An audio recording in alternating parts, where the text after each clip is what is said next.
medical crisis noon, we are put on notice that it is really dangerous for now. There's danger. So, kayo, if you want to test the waters and end up getting sick, well, kasi ang sinasabi namin, huwag kayong magdumabas muna ng bahay. I understand that the workers who are working in Manila or outside in Manila, residing outside but working inside, just the same, you continue to spread the disease by saliva, contact, and everything. So, kung hindi kayo magtulong, medyo mahirapan tayo dito. Pagka baka sabay-sabay puputok to. The problem is really economy. Yung sanang mga malalaking enterprises dito, maybe you can consider paying the 13th-month pay or just paying them baski kalahati sa sweldo nila kung walang trabaho, as a way of showing your solidarity with the Filipino at this critical time. Or food. Ito namang food, si Rudy will have to go around yung mga siguro role. Can you utilize all vehicles of government available? You just go around and maybe asking if there is somebody starving or in need of food. What I would like to assure you, ang ano dito is saan kami kukuha ng pagkain pag hindi kami lumalabas. Now, it behoves upon the barangay captain. Ito mga barangay captain, makinig kayo. This is a mandatory duty. It does not have to have a law because the proclamation itself suggests that there is really a need for you to work with government. And if you violate this, then you can be liable for the reduction of duty or other regulatory measures which you are supposed to do, and do not do it, and then you violate it. The barangay captain should call a number and at least food, rice and some yung ulam, pwede ninyong ibigay sana para sa ating mga kababayan. Now, I have been assured by Ramon Ang mismo of San Miguel and the other food conglomerates that there will be sufficient food, that there will be no hunger in the coming weeks because we have enough supplies. I was assured in a text, I forgot who got, sino yung may text? Sa aid ko. Nandyan sa iyo. Bong, pakibasa mo ng Bong. I would like to ask Senator Go to read the statement of Ramona.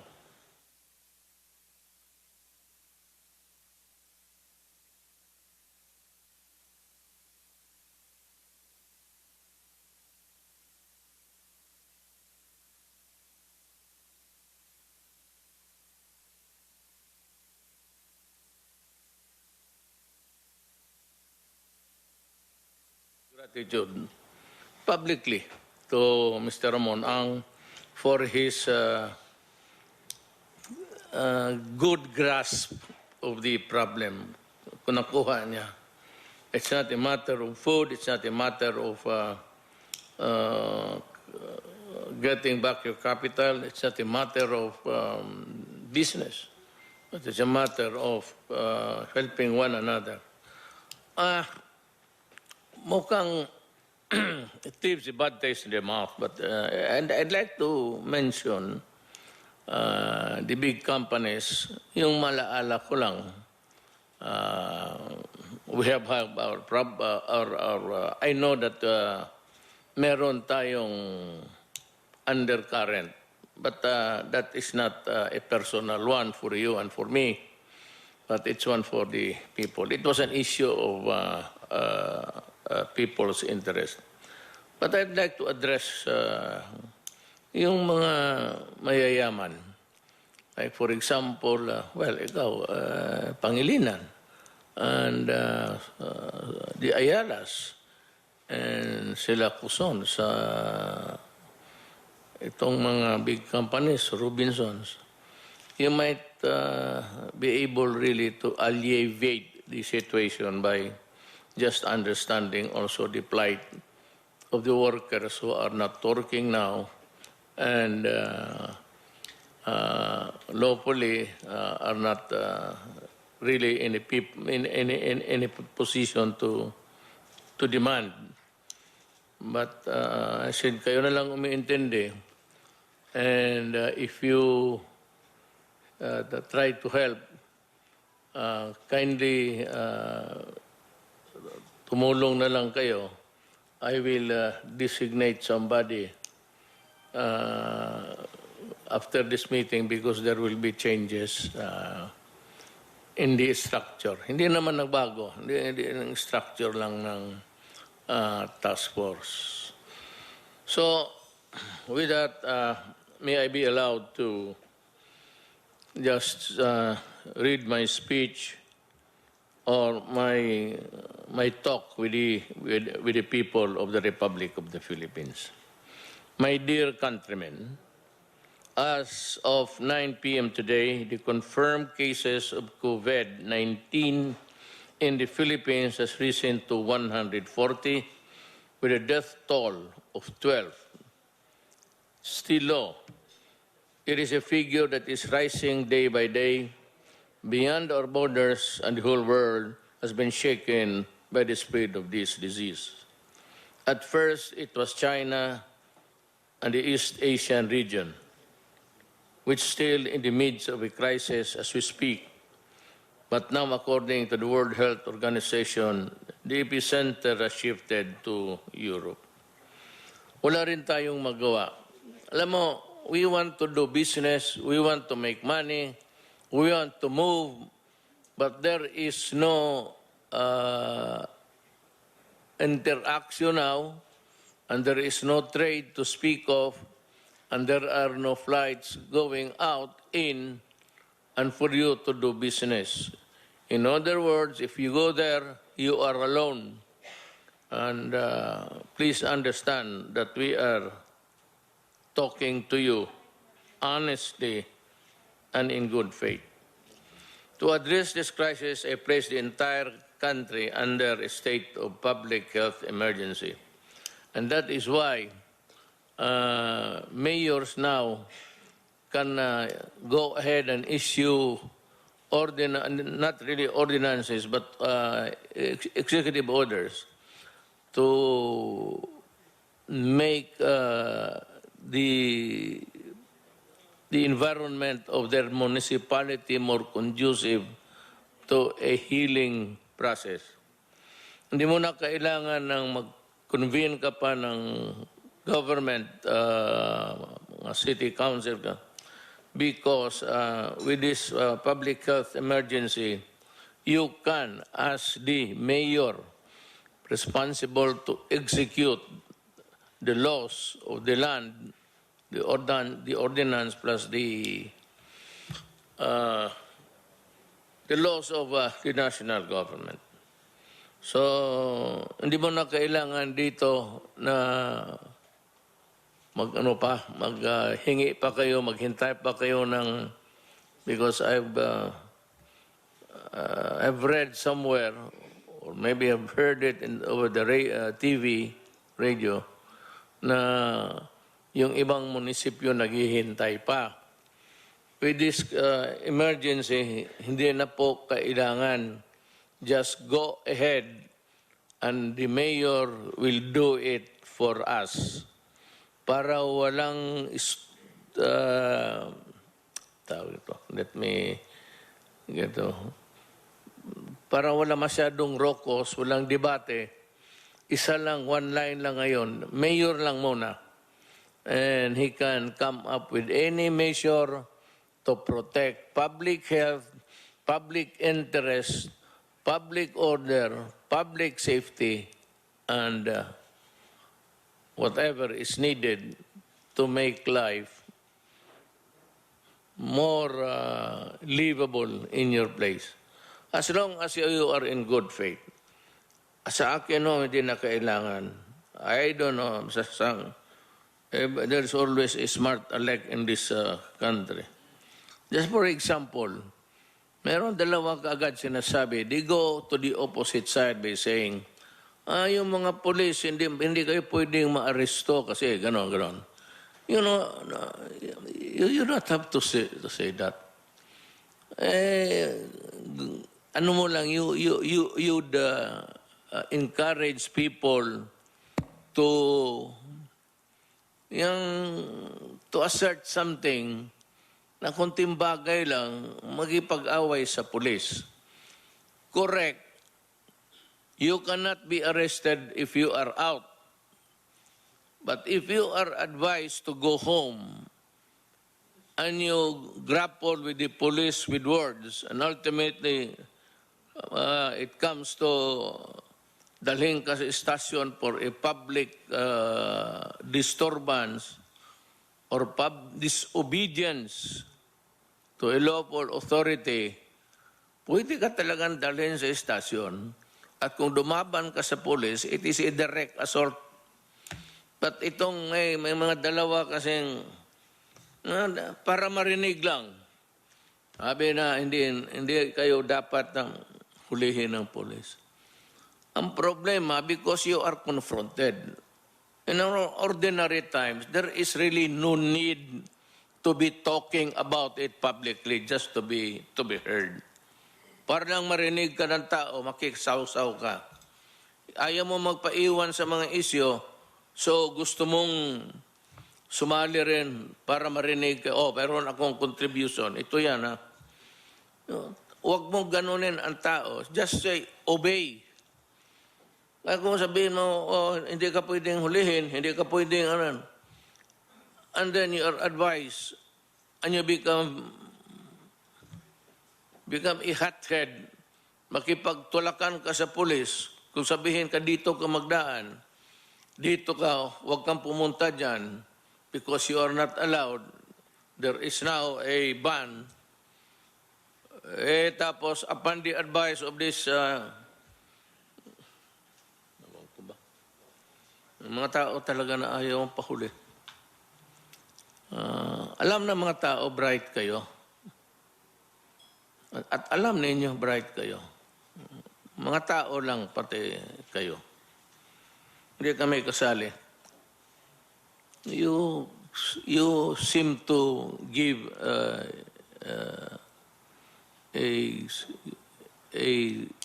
side comment that is not good. Instead of saying na hindi ang pulis, sabihin mo, sumunod kayo sa mga pulis because ang pulis kumukuha ng order dito sa itaas. Kami naman, ako sa itaas, ayaw ko. I hate it.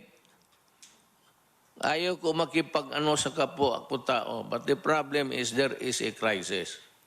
So you have to obey. Hindi naman sila Hindi naman sila maging presidente. Hindi naman sila sinabi sa batas na sila ang magdala ng laro dito pagkapanahon ng ganito, it's the executive department. So better if you give an order, make it milder and more acceptable and not cause a parang mairita yung mga police pati military na sabihin mo na ganun. But, hindi naman kayo. It's not you. It is the military commanders that they will obey. Remember, this is an emergency. And during an emergency, tumabi kayong lahat and give it to the people who are responsible for protecting the country, alleviating the suffering, and enforcing public order. Starting to address this crisis, I placed the entire country under a state of public health emergency. Ito nga po, kasali na ang mga mayor dito. No need of an ordinance. Go ahead and enforce the laws that are laid down by the national government and the laws that are already in the penal statutes, in the books, and made a pronouncement last Thursday approving the placement of the National Capital Region under community quarantine. Itong other countries, because of the sensitivity of the Filipinos, maraming kasi hindi magkaintindihan ang task force. They wanted it more acceptable sa libro lang man, but actually in other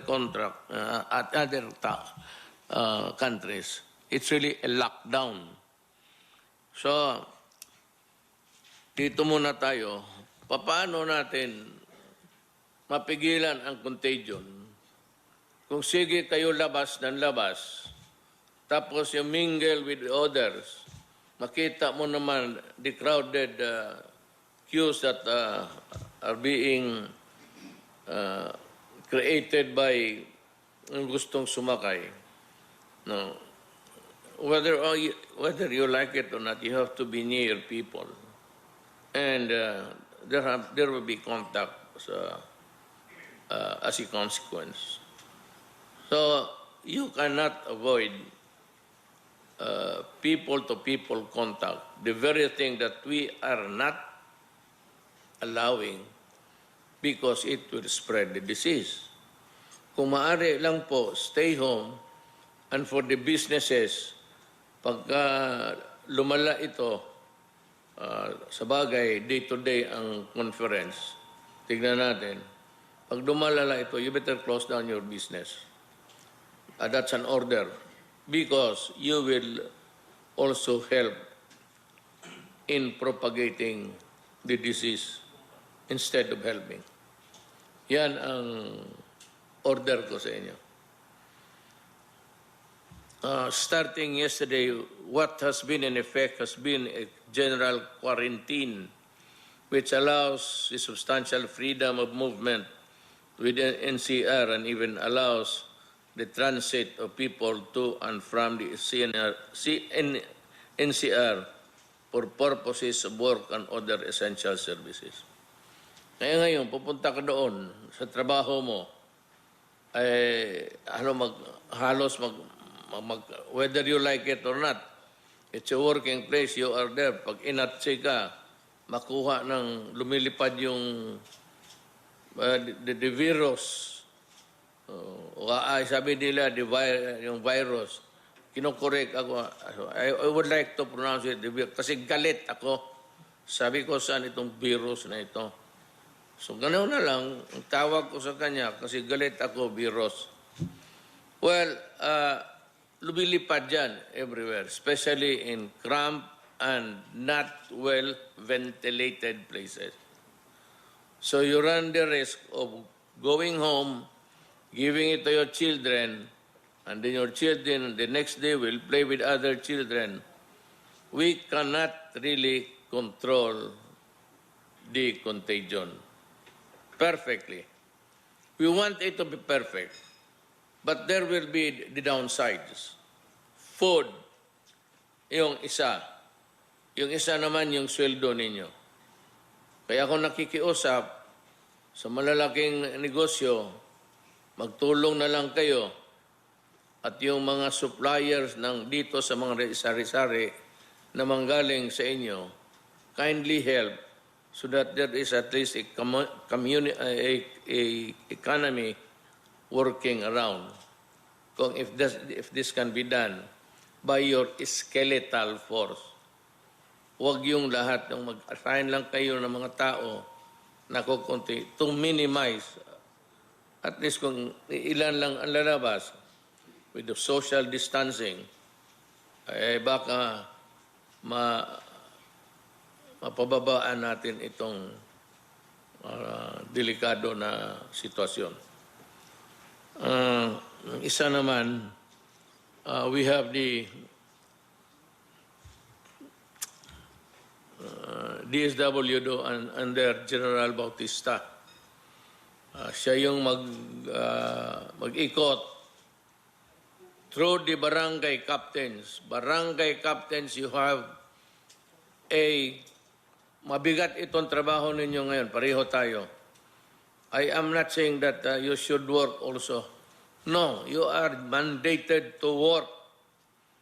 So, dito, ang para isang linya lang, General Bautista, o si Secretary Bautista, nag-retire na ito. Pagkakilala ko si General, matagal na kasi. General Bautista will have his people go around and look for people who are hungry. And that is the job of the mayor. Kasi ikaw yung mayor ng barangay mo, ikaw ang maghanap para isang tumbok lang ang gobyerno. And we can give the help necessary. I hope I have made myself clear on this. However, upon further study of worldwide trends and measures and the need of extreme caution during such time as this, I have come to the conclusion that stricter measures are necessary.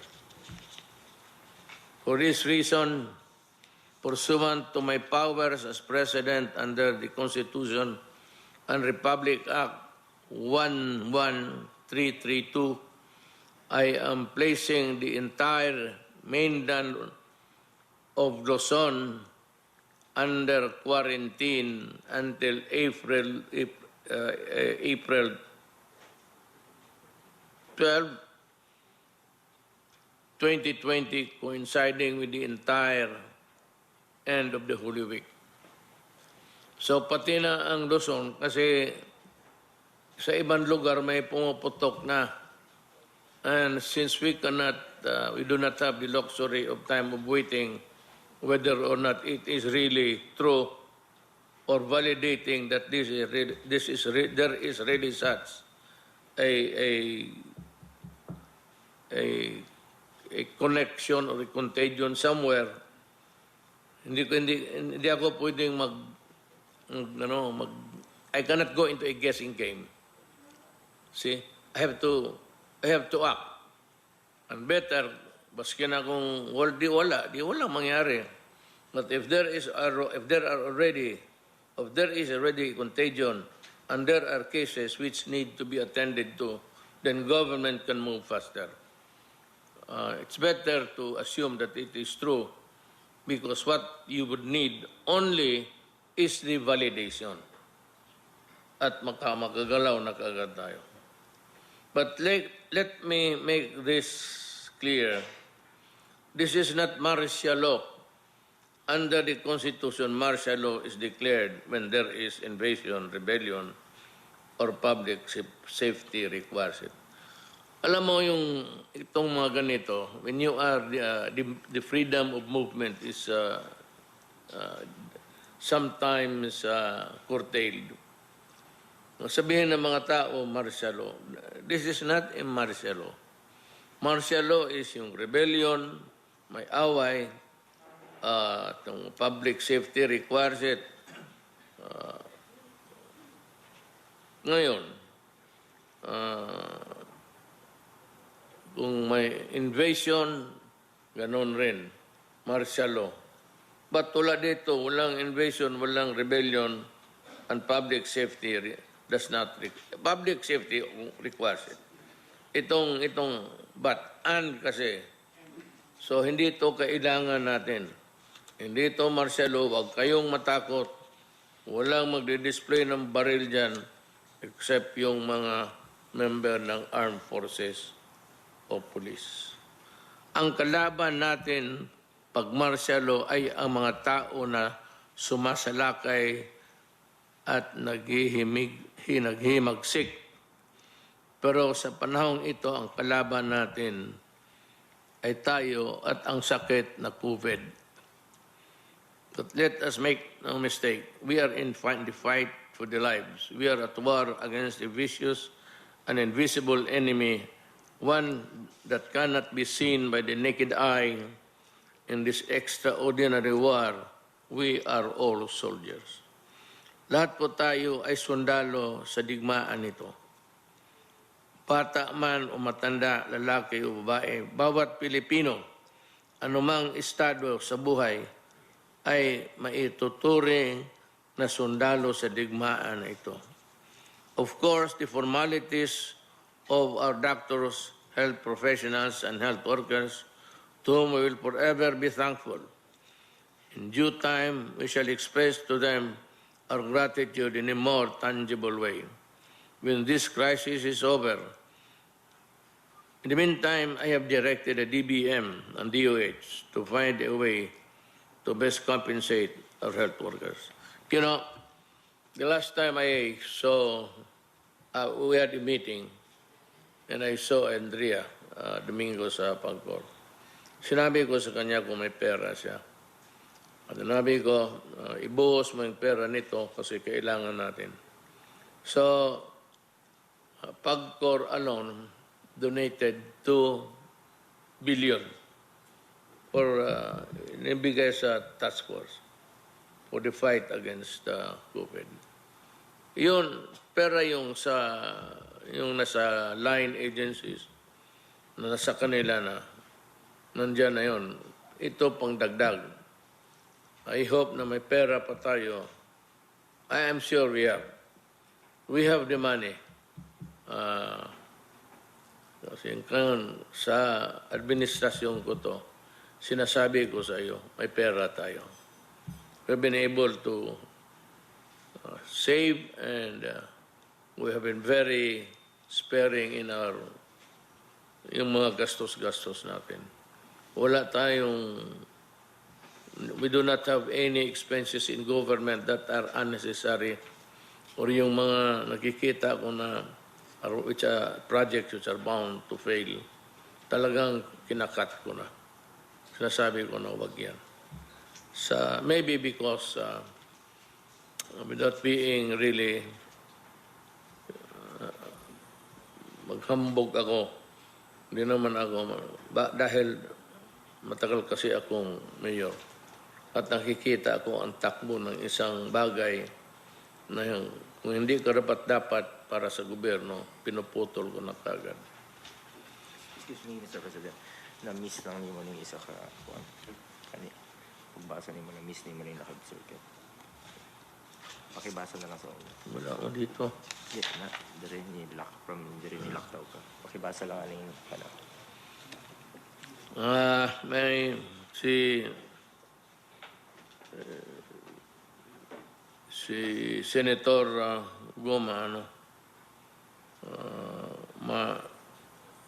he has very sharp eyes and kailangan basahan ko ito, nakaligtaan ko raw. It will be an enhanced quarantine during which the movement of everyone will be significantly limited. Work in public and private sectors shall be limited to a work-at-home arrangement.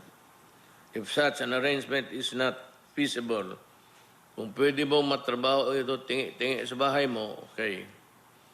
Pero kung wala na, if you have no choice, you have to stay home. You have to contribute to the fight.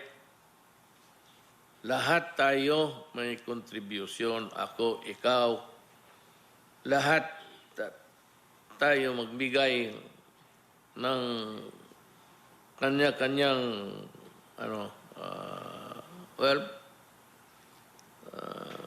gift to the government, and that is by obeying the laws, obeying the regulations.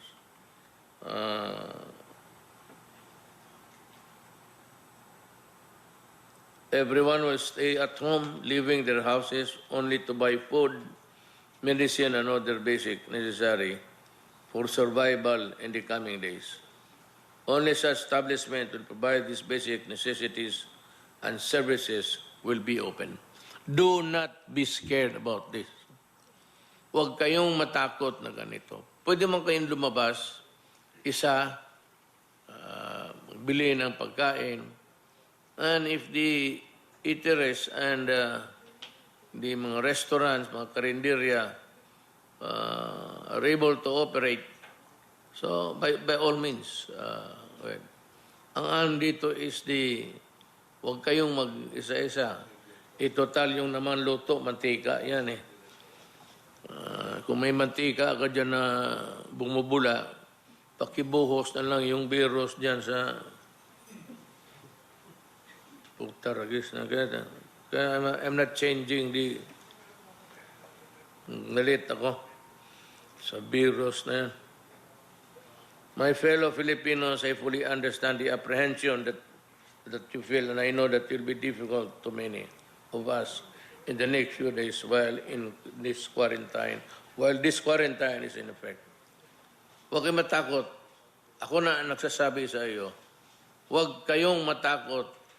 At kung yung barangay captain ninyo ay tatamad-tamaran, siya ang puntahan ko. Remember, if there is a barangay captain who does not fulfill his duty in going around and trying to find out how the citizens are faring, if you are afraid to die of COVID-19, then you have no business being a barangay captain.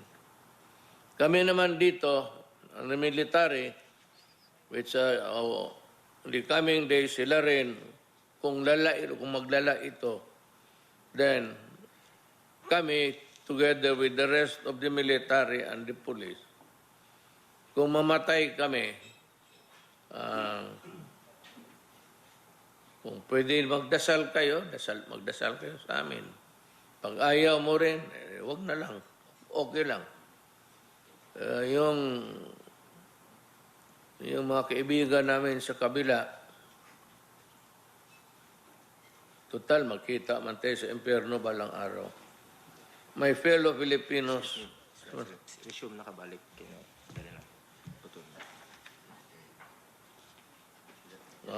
Okay. Dito na naman. This come in chapters. All we have is a responsibility to fight this disease and prevent it from spreading to our fellow men. The social distancing measures. Yung pagdistansya mo, kanina nga, pagdating ko, gusto kong makipagdamano kay Secretary Guevara. Tinanggihan niya ako. Tinago niya yung kamay niya sa dibdib niya. Ibig sabihin, ayaw niya. Sige. Ayaw niyang mahawa. But ulitin ko baka sabihin ninyo ito para sa lahat. Ang gobyerno, ang taga-gobyerno, unahin ko na, yung na-assign dyan sa front line sa COVID, if you are there assigned, and if you feel that you are not ready to maybe have the problems of being sick, you can tell your superior we will have, pagka wala na kasing iba, kung takot na lahat, ang papasok, ang armed forces pati ang police. Sila yung magdala. And sabi ko nga, kung mamatay sila, I would also like to join them para walang masabi ang tao. Ba't kami lalabasin? Ako lalabas ako. You will see me. Ay lalabas ako. Hindi ako maniwala niyang kasi ako may ibang doctrine ako sa buhay, and that is kung panahon ko na. Either COVID, bala, crash, o ano man. Hindi ako mag-survive ng COVID, hindi ako karapat-dapat maging mayor dito sa Pilipinas. We all have a responsibility to fight this disease and prevent it from spreading to our fellow men. These social distancing measures are necessary to kill the adversary. Huwag kayo masyadong tama I congratulate Secretary Guevara for being ever conscious of the danger. Actually, it's danger. Uuwi siya sa bahay maya, tapos sa mga anak niya. So, bantay kayo kasi pag uwi ninyo, kung saan kayo na dikit-dikit yung mga pawis ninyo, yun na, pipila kayo. Kayong mga may negosyante, slow down, tone down your business, or if possible, entirely stop cessation muna sa operation. Total ilang araw na to. Kasi yung incubation is 14 days eh. So itong 14 days, malaman na natin kung ilan pa ang madagdag. Pag ano lang kayo, cooperate. Total para ito sa ating lahat. Our response therefore is to not leave any quarter of our enemy by preventing close contact. The only way to ensure this effectivity at this time is to put in effect the enhanced quarantine that I have described to last until April 12 or earlier once we acquire further information warranting the relaxation of the measure. Titignan, kaya sabi ko everyday, nung sinabi ko everyday, sila, medyo nakasimangot. Sabi ko lahat ng cabinet member, si Bilio, medyo sad face. Kasi, ewan ko kung saan siya maglakad. But the problem is, I said, bayad tayo ng tao at ipakita natin ang katrabaho tayo. So we meet every day to assess at bilang. As of today, ang patay 12 at ang yung 140. Hindi tataas yan pag sumunod kayo. Wala makapitan itong si virus eh. Yawa na ito. Wala siyang makapitan. Kung magmalayo kahit a distance, pag-ubo siya, you just turn around. In the meantime, I have directed the DSWD, DOLE, DOF, and other agencies to put in place with utmost dispatch and all feasible measures that will ease the burden of the community quarantine in our country, especially those who are living on daily wages and small, medium enterprises. We shall make sure that during these trying times, all of you will feel government concern in you for your welfare. Kasi sinabi ko, huwag kayong matakot. we will devise a way that yun namang malalaki kung makatulong kayo sa mga liliit. For example, yung mga sari-sari, maubukan sila ng supply. They can go to you, maybe sign a promissory note in the meantime, with the government as a guarantee. I will guarantee that I will pay you. Ako na nagsasabi, hindi na kailangan memorandum yan. All you have to do is to remind me, and I'm placing it as a matter of my oath of office. Kung wala, bigyan lang ninyo, yung tama lang. The usual orders. Tapos, kung hindi makabayad, ako na ang babayad. Siguraduhin natin na madarama ninyo ang malasakit at pagmamahal sa inyong gobyerno sa panahong ito. Ang problema, hindi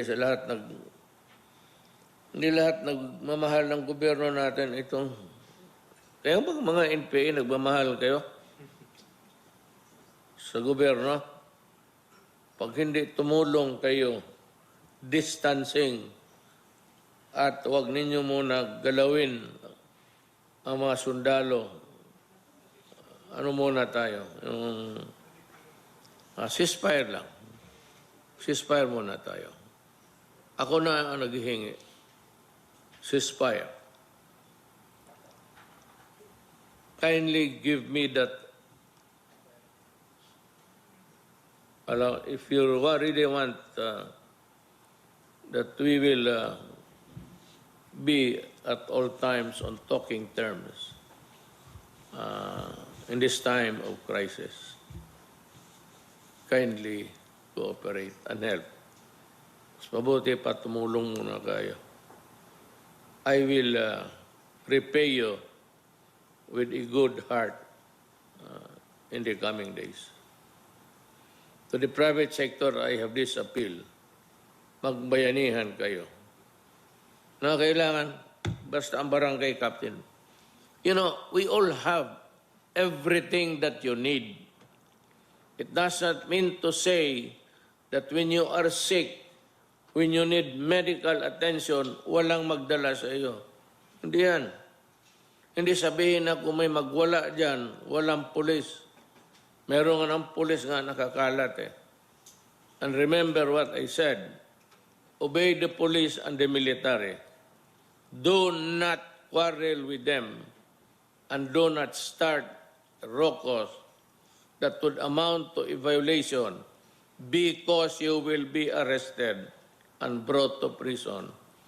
Disobedience of authority, baka nagkamali ako, then acts of public disturbance. You can be arrested. Sumunod lang kayo at wala tayong problema. To the industry players, business leaders, foundation, and the like, I would like to join hands with you and combine our efforts in fighting COVID-19 as one nation, as one people. While the government is doing its best, we can more effectively contain the spread of the virus if we adopt a united approach.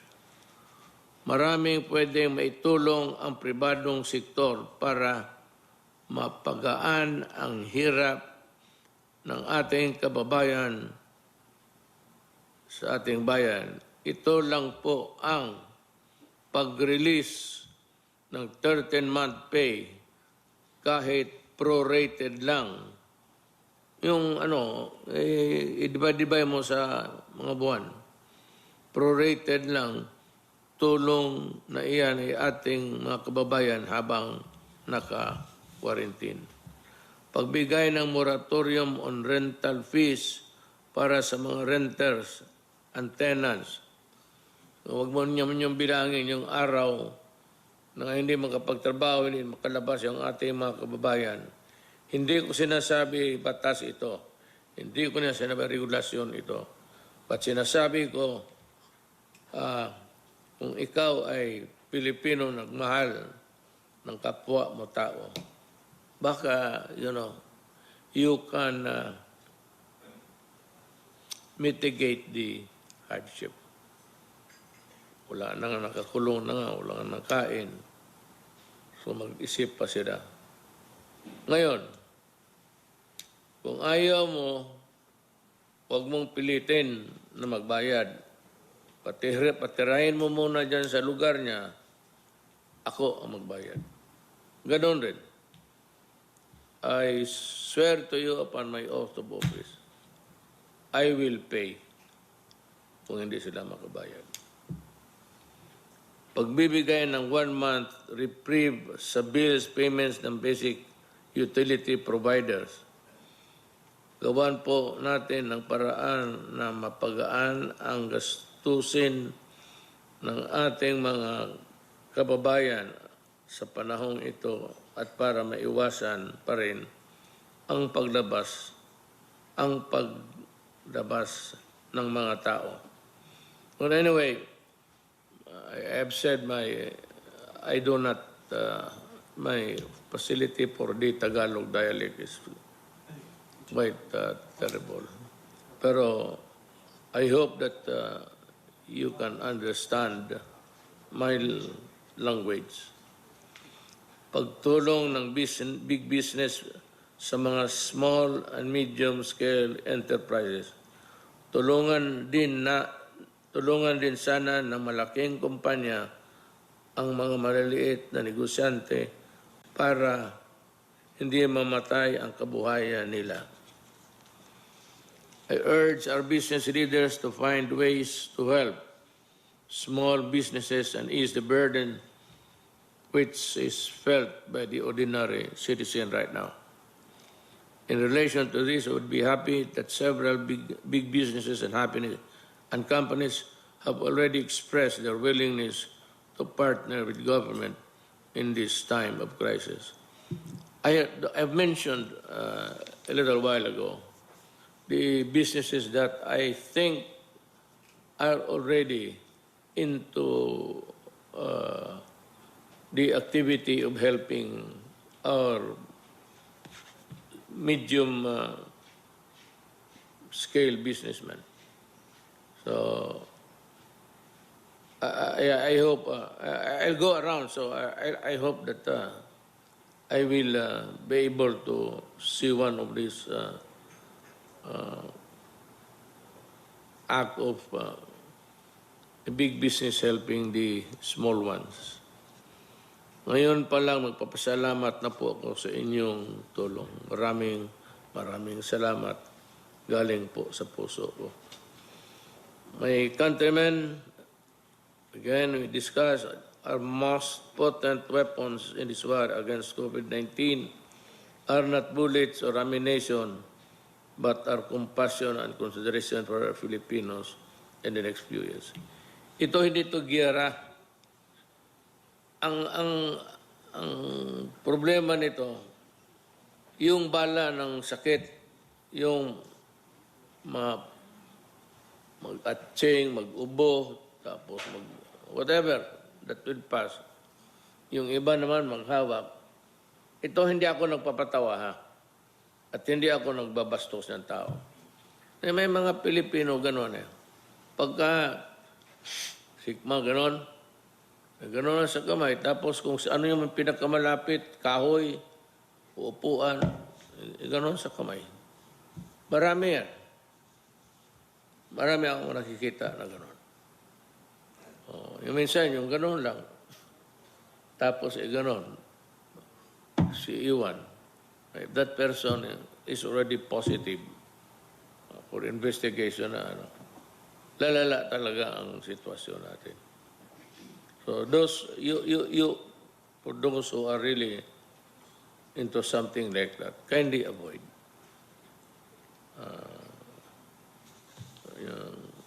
Yung bastos na gawin. Walang iba yan. Bisaya yan, binastos. Hindi ba naman dapat gawin yan? Those are the things that you should do para hindi Our countrymen are most potent weapons in this war against COVID-19. wala naman to.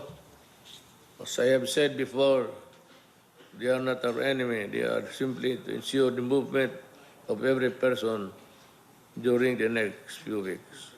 We'll be consistent and we will not derail our collective efforts against the disease. Again, do not fear. Wala kayong katapat-takutan sa military pati police. They are just there to execute order. Hindi naman nila order. Order dito sa itaas yan, dito sa amin. So, inuulit-ulit kasi yung reminder, you should love your military man. Namamatay na nga yan sa gera. Kita mo, uuwi na doon sa kanila, kabaong na lang. You should feel for your soldiers and police. They are not your enemies. Though sometimes, if you are a criminal, or if you do something, I said, which is not in consonance with the public good, masita ka. But I said, those are the things that can happen in a democracy. That there's always a police. Paski anong klase, autocratic, diktador ka, kailangan mo ang police. Dito, we are a democracy, and we try to really act as one. If you are doing nothing wrong, and if you don't quarrel with them, please do not. Pero hindi ka naman sabihin mo, may baril yan, na gamitin yan. Depende lang, kung may baril ka rin. Pero kung sigaw-sigaw ka lang dyan, naturally, I said, that is a disturbance of the public order. And that is the time that you can be arrested for disobedience. Otherwise, the police and the military do not have any business at all interfering with your lives.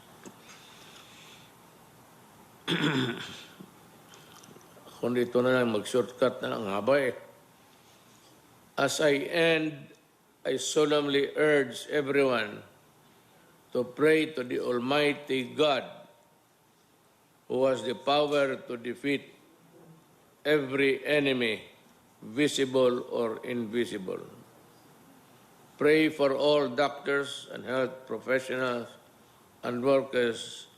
Pray for your government. Pray for the country. Even as we maintain physical distance from each other, let us remain strong, united in spirit, to fight this dreaded disease. And with our unity, the blessing of God, we shall overcome. Maraming salamat po. Okay? So,